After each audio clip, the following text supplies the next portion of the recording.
नवरात्रि के चौथे दिन मां कूष्मांडा की पूजा। मां कूष्मांडा की कथा। मां दुर्गा के चौथे रूप का नाम कूष्मांडा है। नवरात्र के चौथे दिन कूष्मांडा देवी के स्वरूप की उपासना की जाती है। ब्रह्मांड को उत्पन्न करने के कारण इस देवी को कूष्मांडा नाम से अभिहित किया गया है। जब सृष्टि नहीं थी, चारों तरफ अंधकार ही अंधकार था, तब इसी देवी ने अपने ईशत हास्य से ब्रह्मांड की रचना की। इसीलिए इसे सृष्टि की आदिस्वरूपा या आदिशक्ति कहा गया है।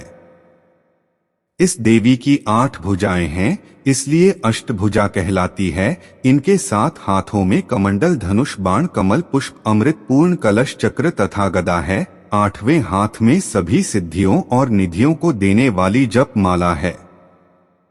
इस देवी का वाहन सिंह है और इन्हें कुम्हड़े की बलि प्रिय है। संस्कृत में कुम्हड़े को कुष्मांड कहते हैं, इसलिए इस देवी को कुष्मांडा कहा जाता है। इस देवी का वास सूर्यमंडल के भीतर लोक में है। सूर्यलोक में रहने की शक्ति क्षमता केवल इन्हीं में है, इसीलिए इनके शरीर की कांति और प्रभा सूर्य की भांति ही दैदीप्यमान है। इनके ही तेज से 10 दिशाएं आलोकित है। ब्रह्मांड की सभी वस्तुओं और प्राणियों में इन्हीं का तेज व्याप्त है।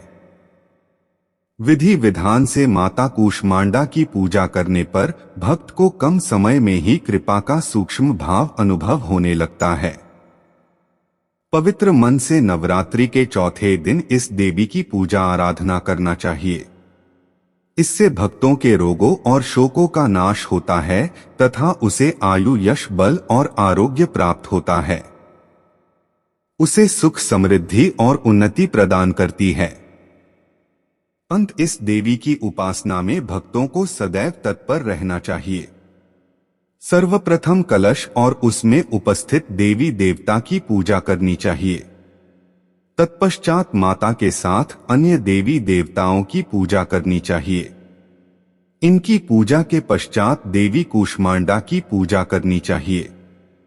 पूजा की विधि शुरू करने से पूर्व हाथों में फूल लेकर देवी को प्रणाम करना चाहिए। इसके बाद व्रत पूजन का संकल्प लें और वैदिक एवं सप्तशती मंत्रों द्वारा मां कूष्मांडा सहित समस्त स्थापित देवताओं की षोडशोपचार पूजा करें। इसमें आवाहन, आसन, पाद्य, अध्यय, स्नान, वस्त्र, सौभाग्य सूत्र, चंदन, रोली, हल्दी, सिंदूर, दुर्वा, बिल्वपत्र, आभूषण, पुष्पहार, सुगंधित द्रव्य, धूप, दीप, नैवेद्य, फलपान, दक्षिणा, आरती, प्रदक्षिणा, मंत्र, पुष्पांजलि आदि करे। तत्पश्चात प्रसाद वितरण कर पूजन संपन्न करे।